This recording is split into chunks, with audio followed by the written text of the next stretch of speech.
Motivation House. Yes, that is my channel. Thank you for watching it. You are the one I have been waiting for. And you are right to be on my channel. Look, listen, don't judge from my video, but listen to the motivation that I give to you. Are you confused? Let's just start right now. Prepare your focus, prepare your coffee, and prepare everything that you think is important. Modern medicine often attributes anxiety disorders to brain chemistry changes. Many doctors still adhere to this belief to the detriment of their patients. This has led to an alarming increase in individuals who have been convinced that their illness is purely physical.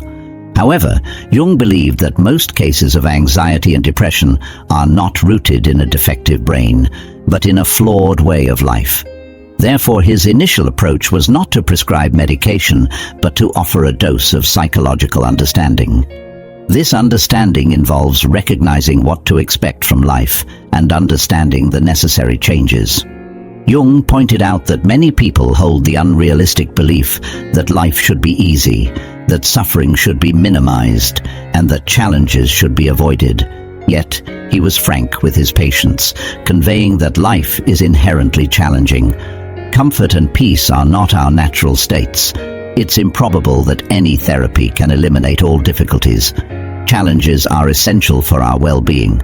Acknowledging that difficulties are inevitable and that valuable rewards don't come effortlessly grounds us in reality.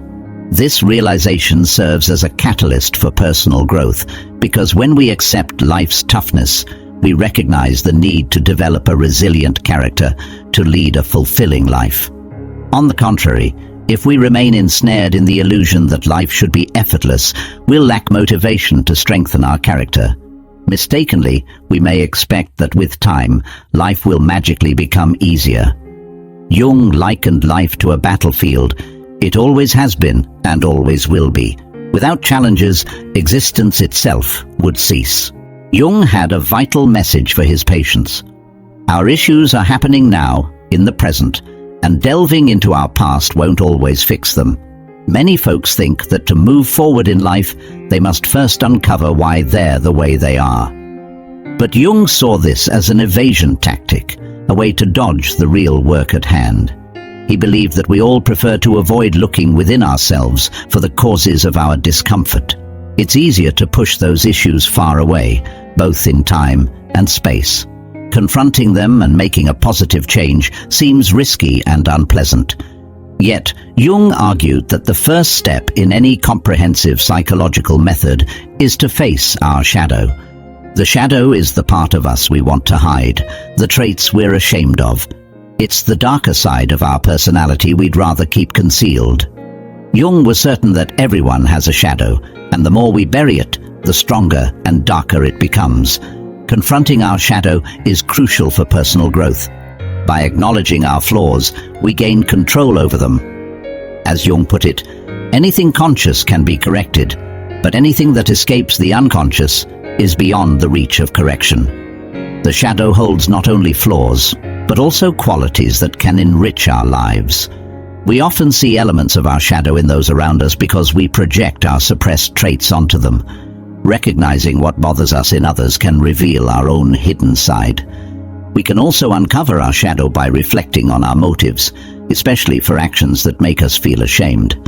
Being honest with ourselves is key. Jung's approach also emphasized finding meaning in life, especially when battling depression or anxiety. He believed that having a significant role in life's drama is vital. So instead of dwelling on the past, his focus was on embracing the present, understanding our shadow, and discovering our purpose. Some people, for instance, tend to suppress their ability to express anger or defend themselves.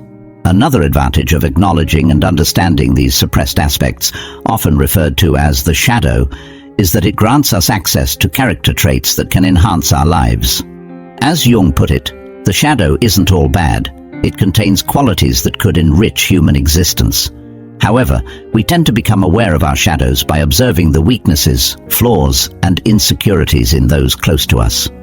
This is not just because we repress similar traits within ourselves, but also because we project our own shadow elements onto others.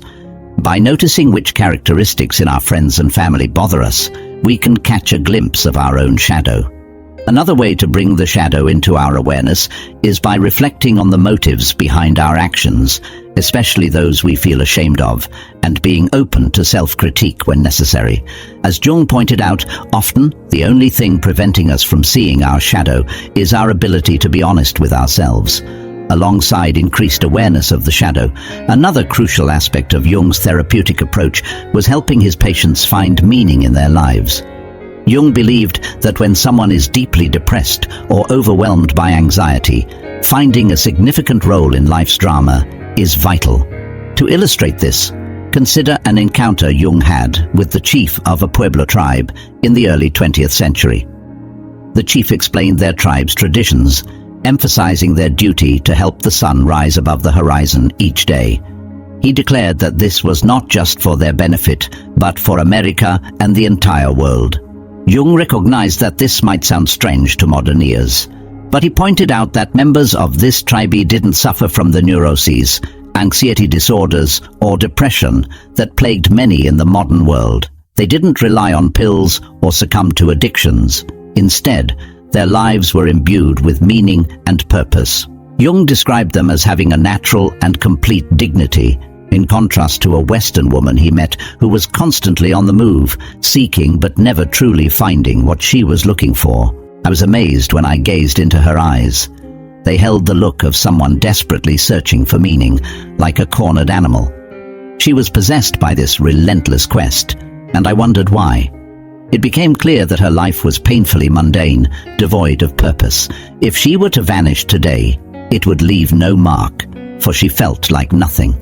This compulsive search infects many in the Western world. Some hop from one fate to another, others chase romantic partners, and some are obsessed with money, prestige, or recognition. But beneath these varied pursuits lies a common motivation: escaping the emptiness of their existence.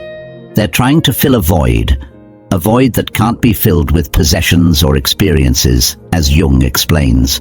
Jung tells us that this void can only be filled by knowing that we're living a meaningful life.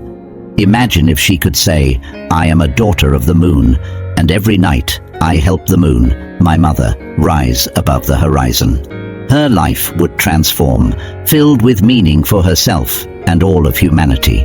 This sense of purpose brings inner peace.